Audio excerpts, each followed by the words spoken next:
Halo teman-teman semua, jumpa lagi sama saya Hasnul Insani Johar. Kali ini kita akan membahas salah satu dari novel Women's Literature of the Ummah, yaitu novel Saffron Dream yang ditulis oleh Saila Abdullah, Pakistani American. Nah, kita lihat lagi seperti biasa, PowerPoint-nya mana. Nah, jadi kita akan membahas bagaimana sih Muslim diaspora digambarkan di novel Saila Abdullah Saffron Dreams yang publish tahun 2009. Ini loh guys, Saila Abdullah, dan ini novelnya Saffron Dreams. Nah, untuk presentasi kali ini, biasa satu novel kita bagi menjadi 4 episode atau bahkan 5 episode. Tapi kali ini karena hanya short aja, kita fokus on the discussion only. Kita hanya bagi episode kali ini hanya 3 episode. Yang pertama tentu introduction seperti biasa, dan yang kedua theories atau previous studies, dan yang terakhir ya discussion plus conclusionnya. Nah, introduction ya kita discuss nanti author dulu ya, nanti setelah ini author siapa sih Saila Abdullah itu. Nah, terus short synopsis tentang Saffron Dreams, kemudian problems dan objektif apa yang kita explore di novel ini, dan teoris apa yang bisa kita pakai, dan discussion dan conclusion. Sedikit aja bocoran, short synopsis tentang Saffron Dream ini. Saffron Dream ini bercerita tentang 2 karakter, yaitu Arisa dan Fauzan. Jadi mereka ini married nih, baru menikah ceritanya di Pakistan menikahnya, kemudian mereka migrate to US, tinggal di New York, dan baru menikah. Itu terjadi settingnya di setelah 9/11, 2001, dan sayangnya Fauzan meninggal karena 9/11 attacks. Fauzan bekerja sebagai waiter di Twin Tower di New York. Dan nanti kita lebih explore sedikit tentang setting, beginning, plot, symbols, irony, imagery, ending tentang novel ini. Jadi teman-teman dapat bayangan tentang apa ya novel ini bercerita, kenapa novel ini penting kita bahas. Nah, sebelum itu terjadi, kita bahas dulu siapa ini Saila Abdullah ini. Oke. So, Saila Abdullah ini adalah Pakistani American. Dia telah apa ini namanya? Menulis buku 4 novel, yaitu Beyond the Cayenne Wall, itu published 2003 or 5 ya. You can check Google. And then Saffron Dreams published 2009. Dan Rain in the Search of Rainbow, and a manual for Marco, and my friend Suhana. So this is a children book. So if you like to investigate about children literature, ini ada picture-nya, ada picture book. Ini kalau tertarik dengan picture book, bagus ya pakai Saila Abdullah ini karena dia telah menulis 3 buku children literature yang ada picture atau picture book dan ada teksnya. Rain in the Search of Rainbow. Ini the ya salah. Rain in the Search of Rainbow, and then A Manual for Marco, My Friend Suhana. Untuk lebih lanjut teman-teman biar mengerti siapa sih Saila Abdullah ini, kenapa penting, award-award apa aja yang pernah diterimanya, bisa dicek di websitenya langsung sailaabdullah.com. Jadi Saila Abdullah ini author, novelist, designer, writer who based in Texas ya. And then dia juga udah menerima beberapa award, Pakistani American Award. Terus dia desainer juga, makanya reflect ke novelnya itu memang dia tentang dia juga sebagai sebagai author, novelist, dan juga dia desainer juga. Pakistani American. Ya udah lebih lanjut nanti kita lihat langsung ke websitenya ya sailaabdullah.com. Nah, sekarang kita akan bahas explore isi sedikit ya, bayangan apa sih Abdullah Saila Saffron Dream itu. Saffron Dreams itu apa sih artinya? Nah, kita ya boleh dari title dulu. Kenapa Saffron Dreams itu penting? Apa sih artinya? Kalau menurut saya sih Saffron Dreams itu ya mimpi dia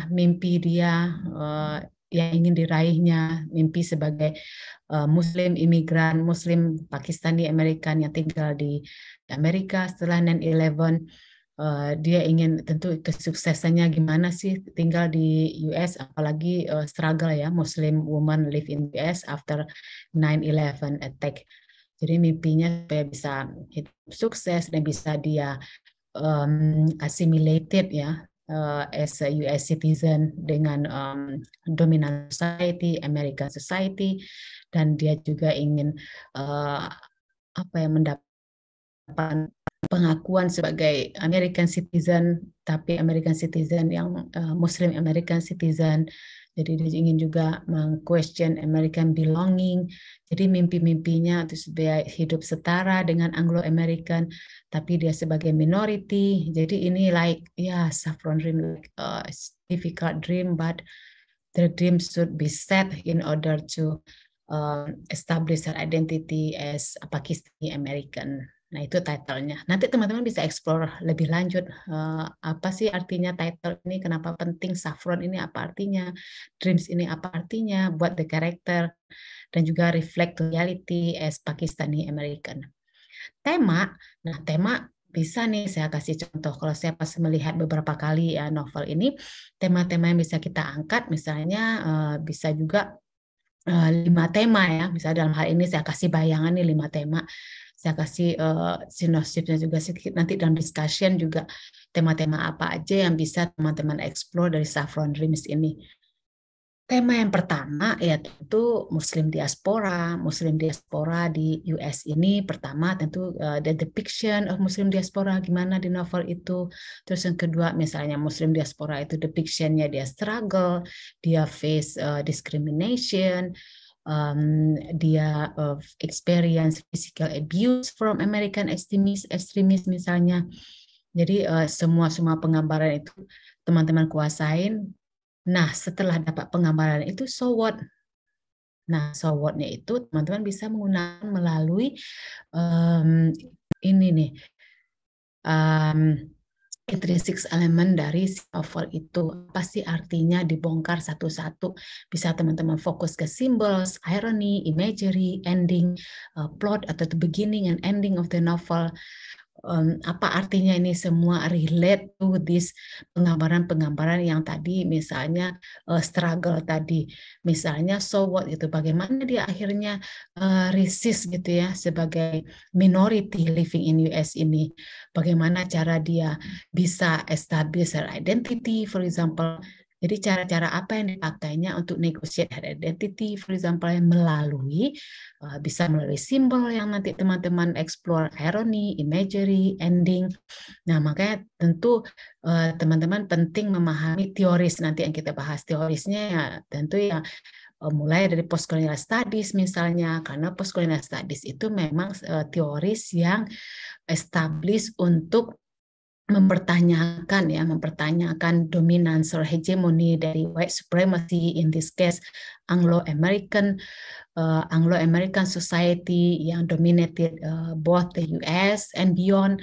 Nah, dipahami teori-teori dari postcolonial studies itu ya tentu mulai dari Edward Said sampai Homi Bhabha, sampai ke Spivak, dan banyak itu yang postcolonialist studies teoris yang membuat establish argumennya atau teorisnya, studiesnya in order to question this hegemony or this unfairness in representing Muslim woman in the US that reflected to the reality of how Muslim women struggle live in the US.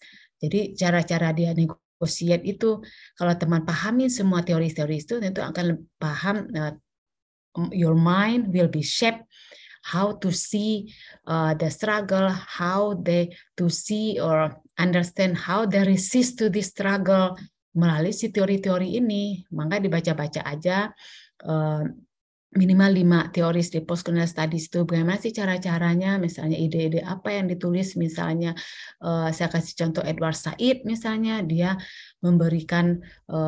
mempertanyakan begini loh, sudah berabad-abad tahun Western scholar itu untuk dalam merepresent non-European itu dengan limited way atau dengan agak negatif. Nah itu kan udah teman-teman udah ada dapat framework seperti itu. Nah bisa dieksplor lagi apa kata Edward Said di mana di novel itu memang Muslim woman di represented sebagai yang marginal atau sebagai yang agak-agak negatif misalnya. Jadi teoris itu membantu kita shape our mind to see the text and reflect to the realities gitu loh. Nah settingnya ya tentu dua ya yang dominan di Pakistan sama di US, especially in New York. Terus beginning novel ini tadi saya ceritain beginning novel ini dimulai dengan bagaimana Saila Abdullah confused ya dengan identitinya, dia dengan hijab, tapi hijab ini telah membuat dirinya physical abuse, di attack sama American extremist. Nah, terus apakah dia harus melepaskan hijabnya? Jadi question identitinya juga, haruskah dia melepaskan hijabnya in order to be safe in the US? Nah, ini juga bisa reflect ke teman-teman semua. Menurut teman-teman, kalau teman-teman menjadi Arisa, apakah akan melepaskan hijabnya juga living in US in order to be safe, atau yakin tetap mempertahankan Islamic culture-nya, yakin misalnya Allah will protect you, atau jadi ini relate juga dengan yourself, relate juga dengan realities untuk memahami novel itu.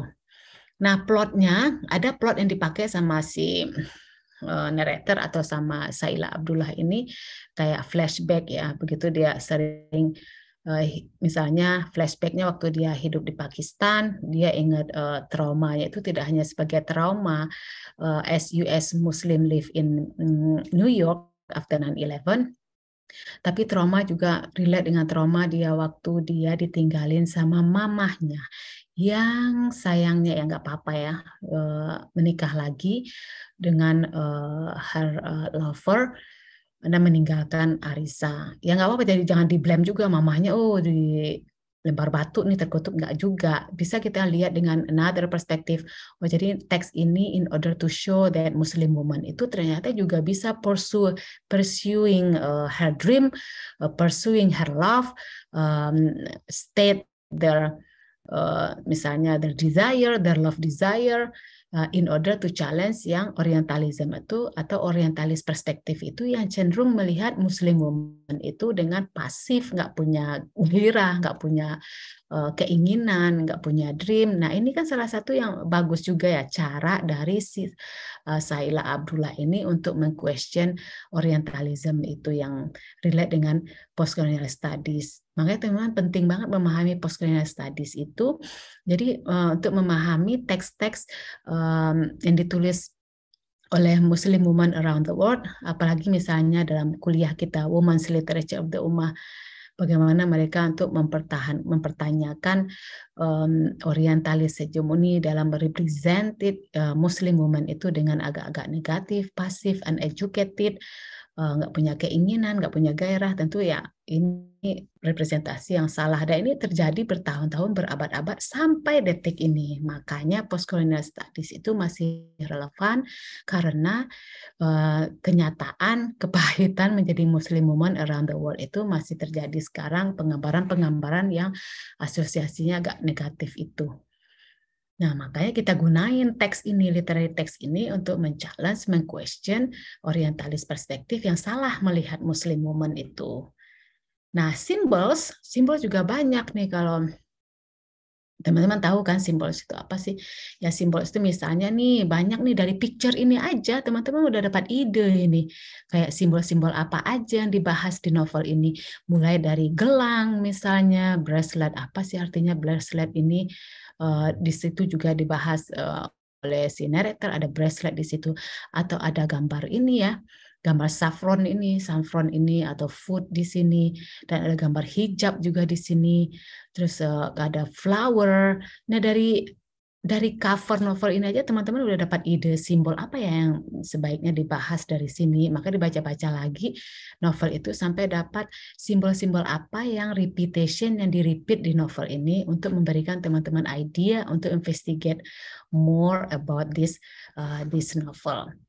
Nah, ironi di novel ini misalnya saya kasih contoh ironi misalnya gitu ya, Arisa dia pengen tinggal di US gitu, dia tuh tinggal di US tapi bukan sama mamah kandungnya tapi sama mamah mertuanya yang lebih menyayanginya dari mamah kandungnya. Nah ironi seperti ini apa ya artinya ya, sampai mamah mertua yang lebih menyayangi Arisa dibanding mama kandungnya sendiri. Nah, apa artinya gitu loh. Misalnya saya kasih contoh kalau menurut saya sih artinya apakah ini mungkin ini maksudnya untuk meng-question bagaimana sih misalnya kita dalam culture kita bahwa mertua itu selalu digambarkan dengan negatif yang selalu berantem dengan menantu misalnya. Tapi di novel ini justru menantu sama mertua sangat akur, sangat kompak, saling menyayangi, saling support. Bahkan mereka mertuanya ini rela, mertua papa dan mama mertuanya setelah Fauzan meninggal itu rela meninggalkan kampung halamannya Pakistan dan hidup menemani Arisa karena dia hamil, tapi Fauzan meninggal. Dia hamil, dia juga mengalami physical abuse attack by American extremists. Jadi support full dari mertua ini. Teman-teman bisa juga fokus kepada the relationship of daughter and mertua. Nah, gimana sih relationship daughter mertua? Kenapa ini penting dibahas? Ya tentu ya salah satunya untuk men-challenge bagaimana sih image mertua itu di our society itu agak-agak negatif. Nah, jadi problem itu banyak sekali kalau teman-teman mau mengeksplor, berpikir sedikit, what does it mean this representation? What does it mean this depiction in the novel? Kenapa si narrator ini menggambarkan pentingnya role dari si mertua gitu loh. Jadi banyak ide sebenarnya kalau teman-teman mau baca ulang, tercatat setiap chapternya. Dan ya udah karena sudah mau 10 menit ini imagery itu tentu kalian ingat ya, imagery itu mulai dari mata, hidung, bibir lidah ya, taste sama skin touch, sama hearing, telinga.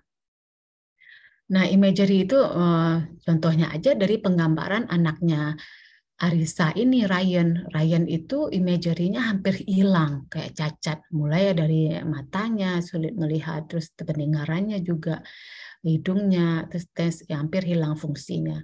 Nah, tapi teman-teman tidak cukup hanya sekedar ini loh penggambarannya udah berhenti, jangan begitu. Tapi dilanjutkan lagi, what does it mean this depiction? Nah, apa artinya penggambaran ini? Kalau menurut saya sih bisa, misal contoh ya, saya kasih teman-teman.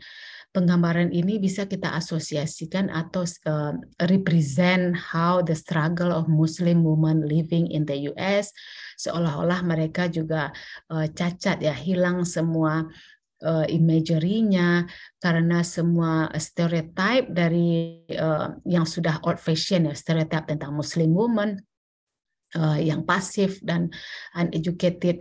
Jadi karena seolah-olah hilanglah semua fungsi dari image ya, dari sense of Muslim woman. Jadi merepresentasikan bagaimana Muslim woman bisa hidup bagaikan orang cacat di US, direpresent by anaknya Arisa ini Ryan. Jadi semua arti dari depiction itu bisa teman-teman explore dengan banyak baca. Kalau teman-teman banyak baca newspaper misalnya apa yang terjadi di kehidupan Muslim diaspora di sana, terus baca teori juga apa ya artinya ini, apa ya artinya ini. Nah, apa artinya ini itulah dan relate dengan your opinion itulah thesis statement teman-teman. Jadi kalau menginvestigate literary text itu tidak hanya sekedar deskripsi atau summary aja, ini loh summary penggambaran-penggambaran dari Muslim diaspora terus teman-teman berhenti. Enggak, tapi harus dieksplor lagi what does it mean, terus melalui apa, bisa dipakai melalui salah satu intrinsic elements yang sering teman-teman pelajari ya, bahkan dari semester 2 kali. Nah, endingnya tentu saya nggak mau nyeritain endingnya ya, nanti teman-teman nggak penasaran lagi dengan novel ini. Nah, endingnya Jun gimana endingnya dari ya novel ini dan juga ending dari presentasi saya. Oke deh teman-teman, please stay tune ya, like and subscribe and give comment if you have any question. Nanti yang next edition, next episode, we will discuss theories and previous studies yang bisa kita bahas untuk investigate literary text ini. Dan yang terakhir nanti discussion dari novel Saila Abdullah Saffron Dream ini. Oke teman-teman, thank you. Please stay tuned and give me comment, subscribe, and like. Oke, thank you so much. Assalamualaikum warahmatullahi wabarakatuh.